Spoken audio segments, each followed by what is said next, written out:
Tense discussions are expected at the UN General Assembly high-level week. Debates will start Tuesday and runs through next Monday, with leaders from 195 countries taking the stage. Monday could see some Western countries recognizing Palestinian statehood, which is expected to draw a strong reaction from Israeli Prime Minister Benjamin Netanyahu, who speaks Friday. Other hot topics include Iran's nuclear deal and the war in Ukraine, with Ukrainian President Volodymyr Zelensky speaking on Wednesday and Russian Foreign Minister Sergei Lavrov on Saturday. Climate action will also take center stage, with countries presenting updated Paris Agreement plans to limit global warming to 1.5 degrees Celsius. The Assembly will also tackle the UN's financial crisis and its reform plan. Eleonora Vasquez, Euronews, New York.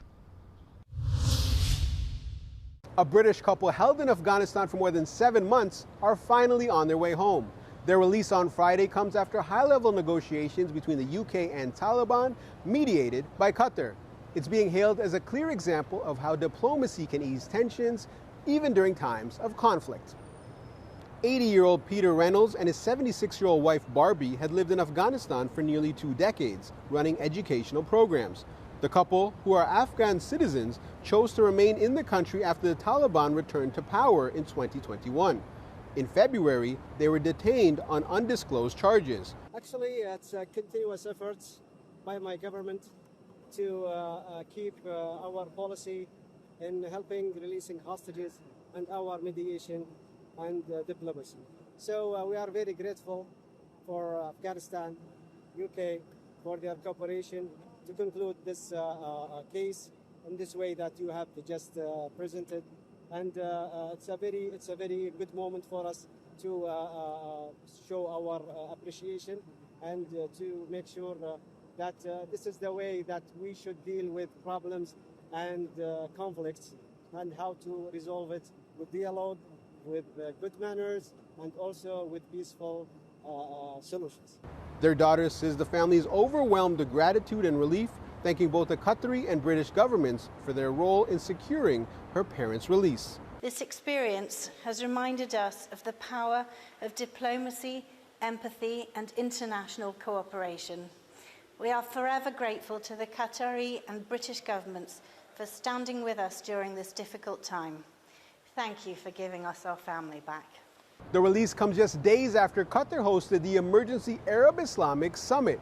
That was in direct response to the September 9th Israeli airstrike that targeted Hamas leadership, who were gathered in the Qatari capital to discuss a U.S.-backed ceasefire proposal. Adil Halim, Euronews, Doha.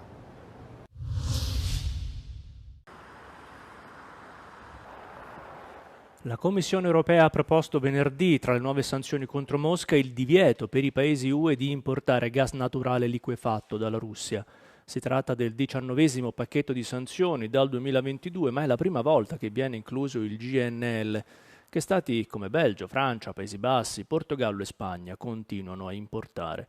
Se il Consiglio europeo approverà le nuove sanzioni, il divieto scatterà dal 1 gennaio 2027.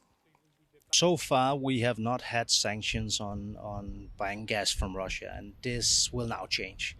The situation is so serious. Putin is refusing to go to the negotiation table. We have Russian drones over member state territory, and this will of course not stand. It has to have consequences, and this is why we're taking this step where it is now sanctions that will ban the import of LNG.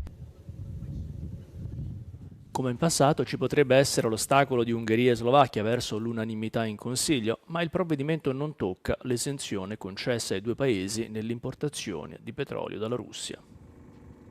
This package is a package that focuses on LNG, and this is new. This is a step forward and a bigger pressure that we put on Russia.